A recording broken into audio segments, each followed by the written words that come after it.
Welcome to Move to Study. This is the video for Class 8 Effective History and Civics ICSE Syllabus beta publication. आज हम class 8 की effective history and civics जो कि beta publication की book है उसका chapter number 8 start कर रहे हैं। चैप्टर नंबर 8 है आपका ब्रिटिश पॉलिसीज एंड इम्पैक्ट। जो ब्रिटिशर्स आपके इंडिया में आ चुके थे और इंडिया में उन्होंने कुछ हद तक इंडिया में कॉन्क्वेस्ट कर लिया था। कुछ हद का पूरी तरह से इंडिया पे कॉन्क्वेस्ट कर लिया था और वो अब अलग अलग पॉलिसीज़ इंडिया में ला रहे थे। तो अब हम उन पॉलिसीज़ के बारे में पढ़ेंगे कि वो क्या पॉलिसीज़ इंडिया में लाए थे और उनका इम्पैक्ट इंडियंस पे क्या इम्पैक्ट पड़ा था उन पॉलिसीज़ से। तो स्टार्ट करते हैं अपना चैप्टर। अगर आप हमारे चैनल पर नए हो तो पहले हमारे चैनल को सब्सक्राइब कर लें, बेल नोटिफिकेशंस को ऑन कर लें। अगर हमारी वीडियोस आपको अच्छी लग रही हो तो हमारी वीडियोस को लाइक करें, चैनल को सब्सक्राइब करें और शेयर करें। और कोई भी सुझाव देना चाहते हो तो आप कमेंट बॉक्स में कमेंट करके हमें बता सकते हैं, जिससे हम अपनी वीडियोस को और इम्प्रूव कर सकें। तो स्टार्ट करते थे। British annex different part of India and made India their colonies. अब ब्रिटिश ने क्या किया था कि इंडिया के अलग अलग जगहों पर अपना कब्जा कर लिया था और वहाँ पे अपनी अपनी कॉलोनी स्टैब्लिश कर ली थी। Their main aim was to promote British economic interest, that is, extract more revenue, find cheaper raw material, and expand the market for the British manufactured good. अब मेन मकसद उनका क्या था कि वो चाहते थे कि जो ब्रिटिश की इकोनॉमी है उसको बढ़ाया जाए। कैसे बढ़ाते हैं? वो ये चाहते थे कि इंडिया से ज़्यादा रेवेन्यू लिया जाए, इंडिया से सस्ते दामों पर रॉ मटेरियल खरीदे और उस रॉ मटेरियल से अपनी मार्केट को बढ़ाया जाए, और जो ब्रिटिशर्स जो गुड बना रहे हैं, जो मैन्युफैक्चर कर रहे हैं, उन गुड्स को तेज़ी से बढ़ावा दिया जाए जिससे उनका प्रॉफिट ज़्यादा हो। इंडिया से रॉ मटेरियल लें, वहाँ पे मैन्युफैक्चर करें, फिर उसको बेचें। और यही वो चाहते थे कि अपनी इकोनॉमी को मजबूत करें। But this aim could not be accomplished without transforming Indian society and economy.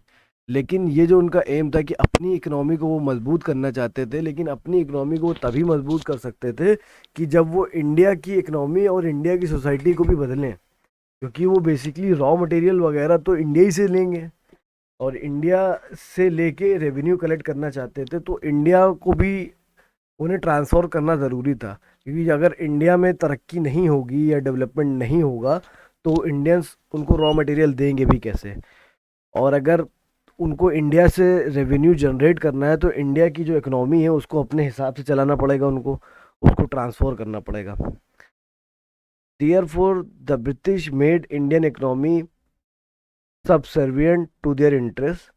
They introduced modern means of transport and communication and set up industries and encouraged Western education through the medium of English language, and some of these development benefited the India. तो अब उन्हीं ने क्या करना चालू करा कि जब उन्हीं ने देखा कि मुझे इंडियन इकोनॉमी को भी मजबूत करना पड़ेगा और इंडियन सोसाइटी को बदलना पड़ेगा, तो उन्हीं ने अलग अलग तरीके अपनाने चालू कर दिए। मॉडर्न तरीके अपनाए ट्रांसपोर्ट के, चीज़ों को यहाँ से वहाँ ट्रांसपोर्ट करने के लिए। कम्युनिकेशन का स्टैंडर्ड बढ़ाया, फैक्ट्रीज इस्टेब्लिश करी इंडिया में, और वेस्टर्न एजुकेशन को इनक्रेज दिया। इंग्लिश लैंग्वेज को मीडियम बनाया कि इंग्लिश लैंग्वेज लोग सीखें ज़्यादा से ज़्यादा इंडियंस। तो इससे क्या हुआ कि इंडिया में कुछ डेवलपमेंट तो इंडिया में भी हुआ और उसका फ़ायदा इंडिया को भी हुआ। इकोनॉमिक पॉलिसी देखते हैं क्या थी। The British change the prevalent economic policies in India to promote their own economic interest. These policies however brought about many changes in the agriculture industries and. अब ब्रिटिशर्स ने क्या किया, अलग अलग इकोनॉमिक पॉलिसीज लाए। जो पुरानी इकोनॉमिक पॉलिसीज थी उनको चेंज किया उन्होंने अपने इंटरेस्ट के लिए और अपनी इकोनॉमी को बढ़ाने के लिए। और जो चेंजेस कहाँ कहाँ करे उन्होंने, एग्रीकल्चर के, इंडस्ट्रीज और ट्रेड, इन सब में ये पॉलिसीज जब आई तो इन सब में चेंजेस आए। तो पहला क्या था, इन्होंने निकाला revenue system. Under the Mughal the agriculture land were under the ruler and he was paid revenue in kind by the farmer. अब जब मुगल की सरकार सल्तनत थी तो उस वक्त क्या होता था कि जो एग्रीकल्चर लैंड होते थे वो रूलर के अंडर आते थे और फार्मर वहाँ पे काम करते थे, और फार्मर रेवेन्यू जनरेट करके किसको देते थे, रूलर को देते थे। The farmer was not the final owner of the land because the land belong because the land belonged to the farmer only up to the time he paid the revenue to the ruler। अब जो farmer थे वो सही मायनों पे मालिक नहीं थे लैंड के, जो वहाँ पे खेती करते थे वो मालिक नहीं थे, वो तब तक थे जब तक वो रेवेन्यू जनरेट करके रूलर को देते रहते थे, तो वो वहाँ पे काम करते थे, रेवेन्यू जनरेट करते थे, और जो वहाँ का रूलर था वो उसको रेवेन्यू दे देते थे। तो फार्मर एक तरह से ओनर नहीं था अपने लैंड का। But after coming of the British to India, they started collecting revenue in the form of money, and they continued to increase the amount of the revenue. To increase their profit, they made several changes in the land revenue system. अब क्या हुआ कि जब Britishers आ गए India में, तो जब Britishers आए तो उन्होंने अपने हिसाब से रेवेन्यू में चेंजेस करना चालू कर दिए, रेवेन्यू सिस्टम्स में। उन्होंने कहा कि अब जो हम रेवेन्यू लेंगे वो पैसे के तौर पे होगा, कि फार्मर जो भी लैंड पे काम करेगा तो वो ब्रिटिशर्स को रेवेन्यू जब देगा तो in the form of money वो पैसा देगा, और वो धीरे धीरे उस रेवेन्यू को हर साल या हर महीने बढ़ाते रहते थे अपने हिसाब से, अपने प्रॉफिट को बढ़ाने के लिए, कि जिससे उनका ज़्यादा ज़्यादा प्रॉफिट हो तो वो अपना रेवेन्यू बढ़ाते रहते थे। तो ब्रिटिशर्स क्या करते थे कि रेवेन्यू बढ़ता रहता था, और फार्मर बेचारा परेशान हो जाता था कि उसको रेवेन्यू देना है देना है। तो उन्होंने क्या क्या चेंजेस लाए, सबसे पहला वो लाए रेवेन्यू सिस्टम में परमानेंट सेटलमेंट। परमानेंट सेटलमेंट क्या था, इसको देख लेते हैं। In order to bring a fix income, Lord Cornwallis fix the land revenue of the Bengal Bihar on a permanent basis in 1793। अब क्या करा, तो लॉर्ड कॉर्नवालिस उस टाइम, लॉर्ड कॉर्नवालिस ने क्या करा 1793 में, उसने क्या करा कि फिक्स रेवेन्यू आए, हर लैंड से फिक्स रेवेन्यू आए। तो उसके लिए उसने क्या करा, एक नया सिस्टम लाया जिसको बोलते हैं परमानेंट सेटलमेंट, और बिहार और बंगाल से उसने फिक्स रेवेन्यू जनरेट करने की सोची कि यहाँ से एक फिक्स रेवेन्यू हमको मिलता रहे। तो उसके लिए एक सिस्टम लाया, उसको बोलते हैं परमानेंट सेटलमेंट सिस्टम। अब देखते हैं इस परमानेंट सेटलमेंट सिस्टम में क्या था। Under it zamindar became the owner of the entire land in their zamindari. इसमें क्या हुआ कि जो ज़मींदार था वो अपनी ज़मीन का ओनर हो गया, जितनी उसकी ज़मींदारी, जितनी उसकी ज़मीन थी, जितना उसका लैंड था, वो उसका ओनर हो गया, वो ज़मींदार कहलाने लगा। पहले क्या था, रूलर था और वो लोग काम करते थे खाली, लेकिन इसने इन्हें क्या करा, ज़मींदार को ओनर बना दिया। The right of ownership was made hereditary and transferable. अब जो ओनरशिप की राइट थी उसको इन्होंने हेरिडिटरी बना दिया। मतलब क्या है कि अगर कोई है, वो अभी जमींदार है, अब अगर वो नहीं चाहता तो उसका लड़का सक्सेसर, अगर वो नहीं रहा तो अब उसका लड़का बन जाएगा सक्सेसर। मतलब पीढ़ी दर पीढ़ी उसको उन्होंने बना दिया कि अब वो उसकी ज़मीन हो जाएगी, फिर वो उसकी ज़मीन हो जाएगी। इन्होंने इसको ऐसा करा। द जमींदार had to pay a fix amount of revenue by a fix date to the government every year. अब जमींदार को क्या करना था, जमींदार को गवर्नमेंट को एक फिक्स रेवेन्यू देना था हर साल, एक फिक्स डेट थी उसकी, और उस डेट पे आपको रेवेन्यू देना था हर साल ब्रिटिशर्स को। ही had to pay 10/11 of the revenue to the government and keep 1/11 for himself. अब क्या था कि जो टोटल रेवेन्यू आता था उसका 10/11 किसको देते थे, वो दे देते थे ब्रिटिशर्स को, और 1/11 जमींदार अपने पास रखता था। If he collected more revenue from his land he could keep extra revenue for himself. अब जितना फिक्स रेवेन्यू किया था ब्रिटिशर्स ने, अगर वो उससे ज़्यादा कलेक्ट कर लेता है अपने लैंड से, तो जो एक्स्ट्रा अमाउंट रेवेन्यू वो कलेक्ट करता है ज़मींदार, वो अपने पास रख सकता है। But if he could not pay the revenue he could be evicted by the government. लेकिन अगर उसने रेवेन्यू नहीं दिया तो गवर्नमेंट उसके ऊपर एक्शन लेती थी, एविक्ट कर देती थी। The cultivators of the land became the tenants of the zamindar and lost their ancestral right. अब कल्टीवेटर का मतलब क्या था कि कल्टीवेटर जो यहाँ पे फार्मर थे, जो हमेशा से वहाँ पे खेती कर रहे थे उस ज़मीन पे, अब वो उनकी ज़मीन नहीं रही, अब वो उस पर खेती नहीं कर सकते थे। उनकी जो पुश्तों से लोग उस ज़मीन पे खेती करते चले आ रहे थे, वो सारे राइट्स उनके ख़त्म हो गए थे। अब वो ज़मींदार ही वहाँ पे मेन ओनर हो गया था। This system of revenue collection provided the company with a regular income. अब ये जो इन्होंने परमानेंट सेटलमेंट चालू करा, तो परमानेंट सेटलमेंट से क्या होने लगा कि कंपनी को हर साल एक रेगुलर इनकम आने लगी। It also created a new social class of landlord. अब इसने क्या करा कि जमींदार भी पैदा कर दिए, नए नए सोशल क्लास का मतलब है कि ब्रिटिशर्स के लिए अब नए जमींदार पैदा हो गए थे, और वो जमींदार ऐसे थे जिनको ब्रिटिशर्स ने ही बनाया था, तो अब वो ब्रिटिशर्स के लॉयल थे, who were loyal to the Britishers. क्योंकि जो अब जमींदारी सिस्टम चालू कर दिया था कि अब जिसकी ज़मीन से उससे नहीं मतलब है, ब्रिटिशर्स ने ज़मींदार बना दिए थे कि ये आपकी ज़मीन है और अब आप इससे रेवेन्यू कलेक्ट करेंगे, इस पे जो भी किसान मेहनत कर रहा है उससे नहीं मतलब है, रेवेन्यू आप देंगे और आप ओनर है। तो अब वो लोग जब नए नए मालिक बन गए थे सबके सब, तो अब क्या था, वो ब्रिटिशर्स के लॉयल भी थे। However the peasant suffer under this arrangement, और जो किसान थे, जो पीजेंट थे, अब वो इससे परेशान हो रहे थे। They were oppressed, forced to pay more revenue and evicted from the land if they could not pay the revenue. अब क्या है, जो किसान थे उनको दबाया जा रहा था, उनसे कहा जा रहा था कि रेवेन्यू दो, ज़्यादा रेवेन्यू दो, जितना रेवेन्यू फिक्स हो गया उतना रेवेन्यू तो उनको देना ही देना है, और नहीं दे पाते थे तो उनको क्या करा था, लैंड से हटा दिया जाता था। The permanent settlement was in practice in Bengal, Bihar, northern district of Madras, Chennai, Orissa and Varanasi. तो जो परमानेंट सेटलमेंट था वो कहाँ कहाँ प्रैक्टिस हो रहा था, बंगाल में, बिहार में, नॉर्दर्न डिस्ट्रिक्ट मद्रास की जो चेन्नई थी वहाँ हो रहा था, उड़ीसा में हो रहा था और वाराणसी में। तो ये परमानेंट सेटलमेंट ये था। परमानेंट सेटलमेंट बेसिकली कुछ था नहीं, तो ब्रिटिशर्स ने एक ऐसा पॉलिसी बनाई थी कि जिससे उनको एक रेगुलर इनकम मिलने लगे। तो उन्हीं ने वहाँ पे जमींदार का सिस्टम चालू कर दिया था। एक लैंड थी वो जमींदार के अंदर दे दी, उस पर किसान मेहनत करते थे, किसान उनको जमींदार को टैक्स देते थे यानी रेवेन्यू देते थे, और वो रेवेन्यू जमींदार उठा के किसको दे देता था, ब्रिटिशर्स को दे देता था। 10/11 जो जितना भी रेवेन्यू कलेक्ट होता था किसानों से उसका, वो 10/11 ब्रिटिशर्स को देता था और 1/11 अपने पास रखता था। लेकिन अगर जो फिक्स अमाउंट से ज़्यादा रेवेन्यू उसने कलेक्ट कर लिया तो वो उसकी जेब में जाता था। तो इसलिए वो किसानों से ज़्यादा से ज़्यादा रेवेन्यू कलेक्ट करता था कि जितना ज़्यादा जमा होगा तो वो उसकी जेब में जाएगा। तो इससे सफ़र बेसिकली कौन कर रहे थे, किसान ही सफ़र कर रहे थे इसमें। दूसरी पॉलिसी क्या थी इनकी, Mahalwari system. Under the system the revenue settlement were made village by village or with an estate comprising one or more village called Mahal, Mahalwari system. अब इसमें क्या था, इसमें रेवेन्यू सिस्टम बनाया गया, गांव से एक गांव से दूसरे गांव, गांव से गांव बनाया गया। और अगर कोई ऐसा गांव है जिसमें एक स्टेट में एक से ज़्यादा गांव आते हैं, कोई एक ऐसी स्टेट है जिसके अंदर स्टेट से ज़्यादा गांव, एक गांव से ज़्यादा गांव आ रहे हैं उसके अंदर, तो उसको महल कहा जाता था। Thus, the settlement was made with the village as the whole or the family who collectively claimed to be the landlord of the village or the state. अब क्या था कि इसमें जो भी फैमिली थी या जो भी बंदा था जो क्लेम करता था कि वो पूरा विलेज उसका है। Thus the settlement was made with the village, village के साथ सेटलमेंट हो जाता था। एक बंदा या एक family collectively claim to be the landlord, एक बंदे को क्या बना दिया जाता था, लैंडलॉर्ड बना दिया जाता था, या एक पूरी फैमिली को विलेज का पूरा पूरा विलेज का जिम्मेदार बना दिया जाता था कि पूरा विलेज उसी का है।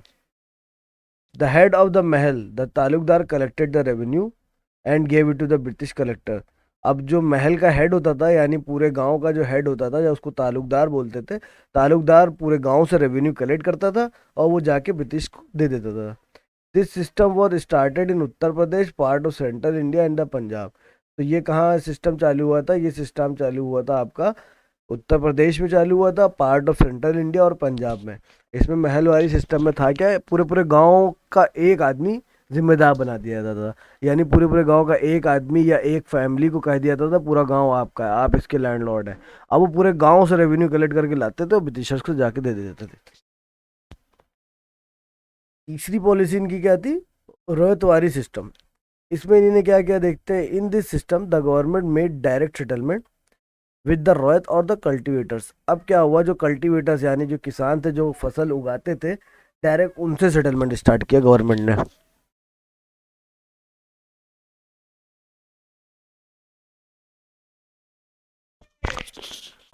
The cultivator was recognise as the owner of the land. अब जो कल्टीवेटर थे जो फसल को उगाते थे, जो कल्टीवेट करते थे, डायरेक्ट उनको बनाया गया, उनको समझा गया ओनर, उनको ओनर बनाया गया।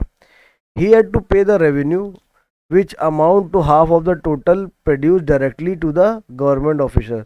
अब उसको रेवेन्यू देना पड़ता था, कितना रेवेन्यू देना पड़ता था, जितना वो टोटल प्रोडक्शन करते थे, यानी टोटल प्रोड्यूस मतलब पूरी फसल उन्होंने उगाई, उस फसल का आधा, आधा उनको रेवेन्यू देना पड़ता था, किसको, गवर्नमेंट को। They could retain a part of their earning, और थोड़ा सा अपनी अर्निंग का कुछ हिस्सा वो रख सकते थे। The revenue was fix for the period of 20 to 30 year and was revise afterward. और 20 से 30 साल के लिए एक रेवेन्यू वहाँ पे फिक्स कर दिया जाता था कि आपको 20 से 30 साल तक इतना रेवेन्यू देना ही देना है, उसके बाद उसको रिवाइज किया जाता था। This system was introduce in the south western part of India after 1801 when this region become the part of the company. ये कहाँ पे स्टार्ट हुआ था सिस्टम? ये सिस्टम आपका स्टार्ट हुआ था साउथ वेस्टर्न पार्ट में इंडिया के 1801 के बाद, कि जब ये सब रीजन भी ईस्ट इंडिया कंपनी के अंदर आ गए थे। The revenue fix was very high and the collector were horse. अब जो रेवेन्यू जो फिक्स था जनरली वो बहुत हाई था, किसी भी किसान ने कल्टीवेटर के लिए देना उसको आसान नहीं होता था। और जो रेवेन्यू कलेक्टर थे वो बहुत हार्ड थे, वो बहुत खतरनाक थे, मतलब वो रेवेन्यू लेते ही लेते थे। Sorry. In case the crop failed, the cultivator depend on the money lender as they are unable to pay the fixed revenue. अब होता क्या था कि अगर फसल सड़ गई या फसल खराब हो गई, तो अब वो रेवेन्यू कहाँ से देंगे? उस फसल के बराबर आधा हिस्सा उनको रेवेन्यू में देना होता था। अब उनके पास पैसा नहीं आएगा, तो अब वो क्या करते थे, वो उस रेवेन्यू को देने के लिए कर्जा लेते थे, लोगों के पास जाते थे, मनी लेंडर्स के पास, और वो कर्जा लेते थे क्योंकि रेवेन्यू तो उनको देना ही देना है, फसल रहे चाहे ना रहे। Effect of revenue system. अब रेवेन्यू सिस्टम के कौन कौन से इफेक्ट हुए थे? These land revenue system had the following effect. A new class of landlord was created and they exploited and tortured the peasant. अब क्या था, जमींदार या मकान मालिक या जमीन के मालिक पैदा हो गए थे नए नए, जिनको ब्रिटिशर्स ने बनाया था। तो वो क्या करते थे, वो किसानों को टॉर्चर करते थे, एक्सप्लॉइट करते थे, उनसे ज्यादा रेवेन्यू वसूलते थे। The peasant suffer as they remain at the mercy of the landlord. अब पीजन बेचारे क्या कर सकते थे, गरीब किस गांव वाले किसान थे, अब वो क्या करते थे कि जमींदार की बात सुनते थे और उसी के नीचे दबे रहते थे और उनकी दया पे ही जिंदगी काट रहे थे। Land became a saleable property, it could also be mortgaged. This gave rise to the borrowing of money on the mortgage of the land and the division of the land of the smaller unit. अब land को उन लोगों ने क्या बना दिया था, saleable property. मतलब आप जमीन के बदले पैसा ले सकते हैं, जमीन को गिरवी रखें, कर्जा ले लें, फिर रेवेन्यू दे किसान, और उसके बाद जब उनकी फसल खुल जाए तो फिर वो पैसा वापस कर दें। तो इससे क्या हुआ कि लैंड, जो बड़ा सा एक लैंड था, वो छोटे छोटे टुकड़ों में बिकना चालू हो गया। लोग लैंड को बेचने लगे कि इतना पैसा बेच देंगे तो ये रेवेन्यू आए, ये आ जाएगा पैसा, तो हम ये ब्रिटिशर्स को दे देंगे क्योंकि इस साल मेरी फसल खराब हो गई। तो ऐसे क्या होता था, लैंड छोटे छोटे टुकड़ों में बंटने लगा। Due to the requirement of the payment of the revenue in time, the landlord were compelled to mortgage or dispose of their landed property. अब क्या करते थे कि जब आप किसान नहीं दे पा रहा रेवेन्यू, तो लैंडलॉर्ड क्या करते थे, उनकी ज़मीनों पे कब्जा कर लेते थे, और उनकी जो भी ज़मीनें होती थी उनको कब्जा कर लेते थे और उनको बेच देते थे या रख लेते थे अपने पास कि वो रेवेन्यू नहीं दे पाए। अब इस केस में हो क्या रहा था कि जब इतना ज़्यादा रेवेन्यू वसूला जा रहा था, चाहे काम हो चाहे फसल हो ना हो, तो पीजेंट जो किसान थे वो गरीब होते चले आ रहे थे। By land becoming a commodity, the entire structure of the rural society began to break up. अब जब जैसे लैंड एक कम्युनिटी बन गया था, कि कमोडिटी बन गया था, कोई ऐसी चीज बन गया था जिसकी खरीद फरोख्त करी जा सकती थी, तो जो गांव एरिया थे अब वो बदलने लगे थे और वो टूटने लगे थे अलग अलग हिस्सों में। तो गांव जो है टूट के बटने लगा था, क्योंकि अब कोई आता था गांव की इतनी जमीन खरीद लेता था और उसके बदले वो पैसे दे देता था, या वो गिरवी रखवा देते थे कि हम तुमको कर्जा दे रहे हैं, तुम अपनी जमीन दो। तो गांव अब टूटने लगे थे। Exploitation of the artisan and the weavers. Before the arrival of the British in India, there were two groups of people working in industries. British के आने से पहले यहाँ पे दो ग्रुप थे इंडिया में जो इंडस्ट्री में काम करते थे। The first group was of village artisan like weavers, carpenters, Potter.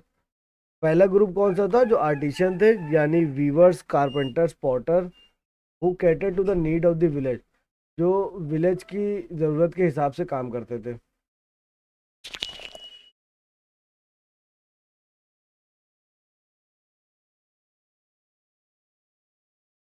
They made good that were brought by the people of the same area and their families and work in the same profession for the generation.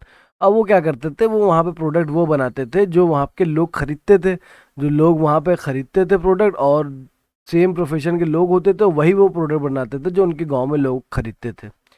The second group was the date of craftsmen in towns who produce. दूसरा group क्या था, जो craftsman थे जो luxury good बनाते थे। ये तो आपके हो गए, एक ग्रुप ये हो गया। दूसरा ग्रुप क्या था, जो लग्जरी गुड बनाते थे, that were sold all over the country and even exported. तो दो तरह के ग्रुप थे, एक वो लोग थे जो ऐसे प्रोडक्ट बनाते थे जो उन्हीं के गांव के लोग खरीदते थे और उसी के गांव में रहता था। दूसरा प्रोडक्ट था क्राफ्ट्समैन का, जो क्या करते थे, जो लग्जरी गुड्स बनाते थे जो एक्सपोर्ट होते थे कंट्री से बाहर। These craftsman enjoy the patronage of the princes of the noble. अब ये इतने अच्छे प्रोडक्ट बनाते थे तो इनको प्रिंसेस और नोबल्स लोग इनको अपने साथ रखते थे या इनकी तारीफें करते थे। They were also efficient metal worker who made ornament and other object of gold, silver, iron. These professionals were mostly hereditary. अब क्या था कि उसमें ऐसे वर्कर भी थे जो ऑर्नामेंट्स भी बनाते थे या मेटल का काम भी करते थे, तो गोल्ड सिल्वर आयरन इन सब के ऑर्नामेंट्स बनाते थे। ये जो प्रोफेशंस थे ये आदमी के अंदर पीढ़ी दर पीढ़ी चलता चला आया था। किसी के बाप करते थे, फिर उनके बच्चा कर रहा, उनके दादा परदादाओं से उनके अंदर ये हुनर था। अब ब्रिटिश आ गए। British rule led to the exploitation of the artisan and the weaver and finally the decline of the Indian handicraft and the cottage industries. Many reason were. अब ब्रिटिश जब आ गए तो उन्होंने क्या करा, इंडिया की ये जो टैलेंट था लोगों के अंदर, जो हुनर था, जो वीवर्स थे, जो आर्टिशंस थे, उन सबका बर्बाद करना चालू कर दिया। ये इंडस्ट्री जो हैंडीक्राफ्ट और कॉटेज इंडस्ट्री थी, इसको पूरी तरह ब्रिटिशर्स ने बर्बाद करना चालू कर दिया। रीजन क्या थे इसके? Handloom and the cottage industries could not compete with the British industries. अब जो हाथ के कारीगर थे वो ब्रिटिश की इंडस्ट्री से टक्कर नहीं कर पाते थे। Where cloth was cheaper and finer made by machine. By the middle of the 19th century the export of cotton and the silk good from India practically cease. अब क्या था कि ब्रिटिशर्स ने बड़ी बड़ी फैक्ट्री डाल दी थी, उनके पास मशीन थी, और जो इंडिया का हैंडीक्राफ्ट लोग थे, जो हैंडलूम हाथ से काम करते थे, वो मशीनों को टक्कर ही नहीं दे पाते थे, और उनका जो प्रोडक्ट होता था वो महंगा होता था जो हाथ से बनाते थे, और जो ब्रिटिशर्स बनाते थे तो वो चीपर होता था। तो ऐसा वक्त आया कि 19वीं सेंचुरी के में कि कॉटन का एक्सपोर्ट बेसिकली पूरी तरह से बंद ही हो गया था इंडिया से। The British official replace Indian princes and noble. The English never patronized the Indian artists and the craftsmen, and thus many of the craftsmen lost their patrons. अब क्या हुआ, जब पहले क्या था, पहले जो प्रिंसेस वगैरह होते थे या नोबल्स वगैरह होते थे, वो क्राफ्टमैन को इज्जत देते थे, नो, और तमगे देते थे उनको कि बहुत अच्छा काम किया, इन्हें बहुत अच्छी चीज़ें बनाते हैं। लेकिन ब्रिटिशर्स ने कभी उनकी तारीफ ही नहीं करी, उनको कोई भी अवार्ड नहीं दिया, कोई भी तमगा नहीं दिया। तो ये धीरे धीरे क्या हुआ कि क्राफ्टमैन से वो अपने पैटर्न्स को भी खोते रहे।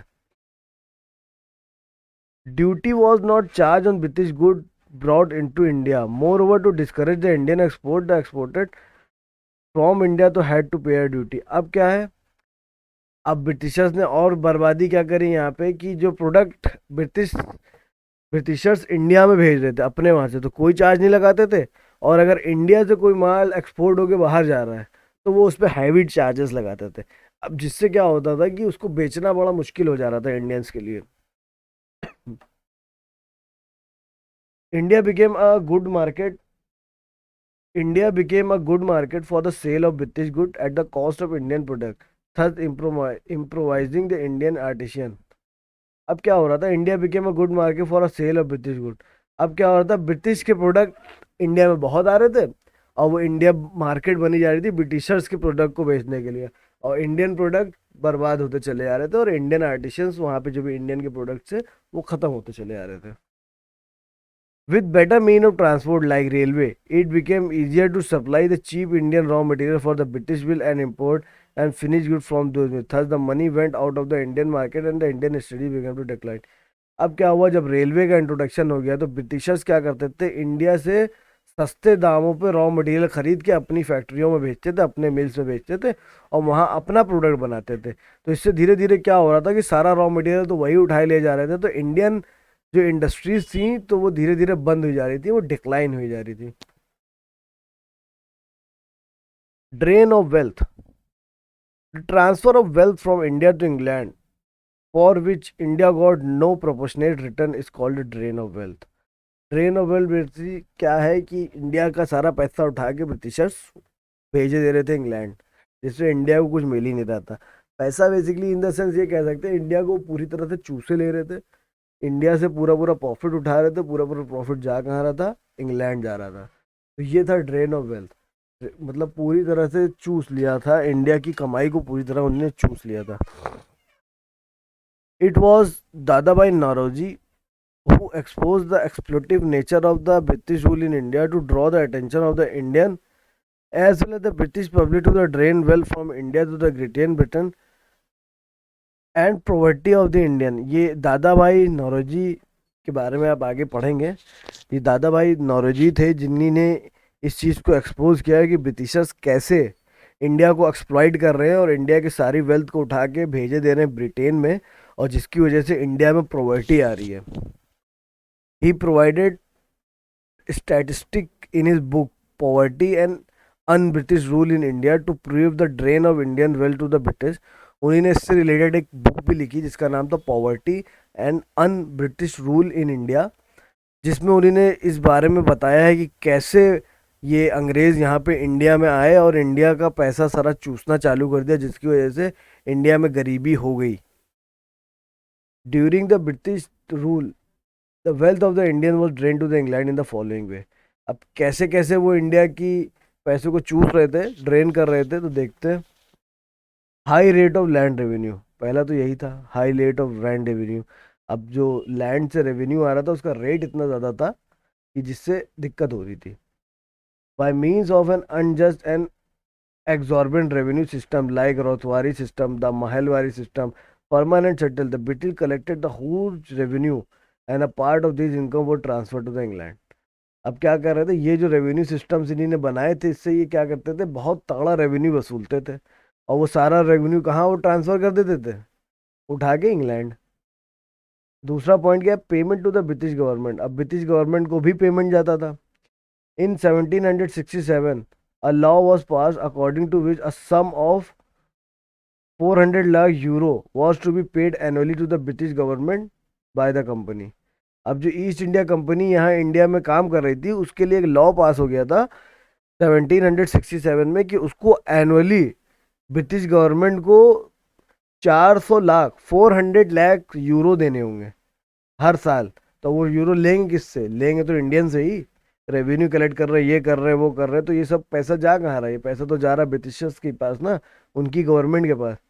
Money spend on the British army, अब जो ब्रिटिश की आर्मी थी वहाँ पे उस पर भी मनी स्पेंड हो रहा था। A huge sum of money was spent on the British army, which was stay in India to fight with the Myanmar and Afghanistan। The Indian ruler paid a heavy price under subsidiary system, according to which English army were stayed in the state to control the administration of the man to defense। अब क्या था, subsidiary system आपने सुना होगा, पढ़ा भी होगा, इससे पहले एक सब्सिडरी अलायंस आया था। उसमें ये था कि ब्रिटिशर्स की आर्मी को इंडियन रूलर अपने पास रखते थे और उनके ऊपर खर्चा करते थे, और बदले में ब्रिटिशर्स की आर्मी उनको दूसरों से बचाती थी। अब वो क्या हो रहा था, वो पैसा खर्चा तो किसके ऊपर हो रहा था, ब्रिटिशर की आर्मी के ऊपर ही खर्चा हो रहा था। बेसिकली वो जा कर रहा था, ब्रिटिश के ही खाते में जा रहा था। Payment to the civil servant, अब जो सिविल सर्वेंट से उनको भी पेमेंट जाता था।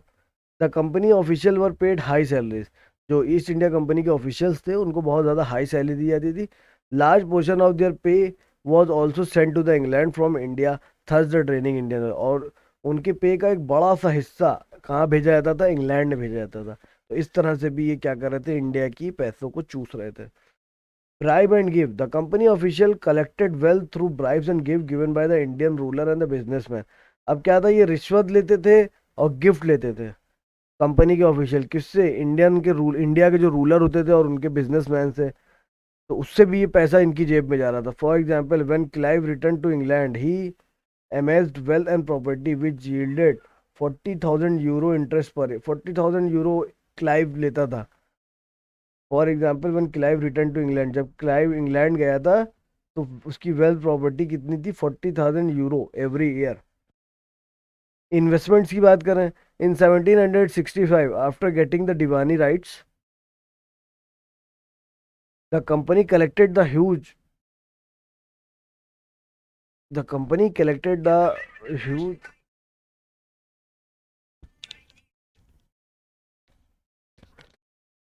huge sum of money from Indian ruler and revenue. Such sum were invested by the company to purchase the Indian good and export them to the free of cost.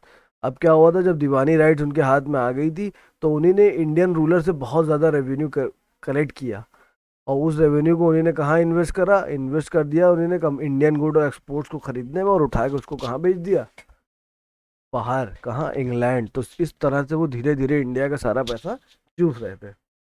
अब उन्होंने India में कुछ reform भी करे कि जिससे उनकी तरक्की और अच्छी हो, तो उन्होंने मॉडर्न एजुकेशन को लाए, introduction of the modern education. During 18th century education system of India was traditional and unaware of the rapid development in the west. तो 18वीं सेंचुरी में इंडिया का जो एजुकेशन सिस्टम था वो इतना अच्छा नहीं था, और उसको नहीं पता था कि वेस्टर्न में क्या क्या डेवलपमेंट हो गए हैं। The elementary education was quite widespread and imparted in pathshalas to the Hindus and maktab instituted in the mosque to the Muslim. और जो नॉर्मल एजुकेशन उस टाइम मिलती थी वो बच्चों को या तो पाठशाला में पढ़ते थे, या वो मकतब होते थे, मदरसे होते थे, उन सब में पढ़ते थे। The student were taught to read and write memorize various religious text। और ज़्यादातर वो लोग धार्मिक ग्रंथ ही पढ़ते थे, यानी अगर मकतब की बात करें तो मकतब में रिलीजियस बातें होती थी कि कुरान वगैरह आपको कुरान पढ़ाया जाता था, और आपको अगर पाठशाला में बच्चे पढ़ते तो वहाँ पे भी धार्मिक ग्रंथ ही पढ़ते थे वो। The higher education among the Hindu was based on Sanskrit and among the Muslim was based on Persian. तो जो हायर एजुकेशन होती थी हिंदूज में वो होती थी संस्कृत भाषा, और जो मुस्लिम में होती थी वो पर्शियन भाषा होती थी। However, the learning was confined to the literature, religion, law, philosophy, logic। और जो लर्निंग होती थी उनके सब्जेक्ट जो थे वो लिटरेचर, रिलीजन, लॉ और फिलोसफी से रिलेटेड होते थे। It did not provide original thinking and exclude this study of physical and natural science. Science और फिजिकल और नेचुरल साइंस के बारे में कोई बात नहीं होती थी। The girl were seldom given education, only some women from higher classes had the privilege to the receiving education. और लड़कियों को तो एजुकेशन बहुत कम ही मिलती थी, और उन्हीं लड़कों को, औरतों को एजुकेशन मिलती थी जो हायर क्लास से बिलोंग करते थे। In early 19th century the East India company undertook the various measure to introduce the western education in India. अब क्या हुआ, ईस्ट इंडिया कंपनी ने कुछ मेजर्स लिए जिससे क्या किया, उन्होंने इंडिया में वेस्टर्न एजुकेशन का इंट्रोडक्शन किया। To cut the cord of administration by employing educated Indian to manage the large number of clerical posts in administration and the British business concern। अब उन्हीं ने क्या करा कि जो उनकी एडमिनिस्ट्रेशन की कॉस्ट थी उनको कट करने के लिए एजुकेटेड इंडियंस, पढ़े लिखे इंडियंस को वो अपने साथ जोड़ने लगे और अपने वहाँ नौकरियां देने लगे जो उनके एडमिनिस्ट्रेशन डिपार्टमेंट को संभाले। The British believe that the educated Indian would help expand the market for the British manufacturers in India and would also reconcile the people of India to rule as the Western education and the conqueror of the India। अब British को लगता था कि जो education Indian थे वो उनकी बहुत ज़्यादा हेल्प करेंगे ब्रिटिशर्स इस मार्केट में ब्रिटिशर्स के प्रोडक्ट को एक्सपैंड करने के लिए, and would also reconcile the people of India to the British as well as the western education. अब वो क्या कर रहे थे कि जब उन्होंने इंडियंस को अपने साथ ले लिया था तो उनको ये लग रहा था कि इंडियन उनकी मदद करेंगे, क्योंकि अब वो जब इंडियन हमारे साथ काम करेंगे तो दूसरे इंडियंस भी देखेंगे, और वो ब्रिटिश के प्रोडक्ट जो मैन्युफैक्चर प्रोडक्ट है वो उनको बाहर बेचेंगे, तो लोग जब यूज़ करेंगे उनको तो उनका प्रोडक्ट बढ़ेगा। The Christian missionaries believe that the modern western education would help in their work. और क्रिश्चियन जो थे उनको लगता था कि जो मॉडर्न मिशनरीज मॉडर्न एजुकेशन है वो उनके काम में भी उनकी मदद करेगी, यानी क्रिश्चियन मिशनरीज क्रिश्चियनिज्म को फैलाने में भी मदद करेगी। The educated Indian consider the western education as the best remedy to rectify the social economic and political. तो जो एजुकेटेड बंदे थे उनको लगता था कि पढ़ाई बहुत सही चीज़ है, और इस पढ़ाई से हम अपनी सोशल इकोनॉमिक और पॉलिटिकल इलनेस, यानी जो हमारे अंदर ये सब बीमारियां हैं, सोशल इकोनॉमिक पॉलिटिकल बीमारियां हैं, इन सबको हम हटा सकते हैं एजुकेशन के थ्रू।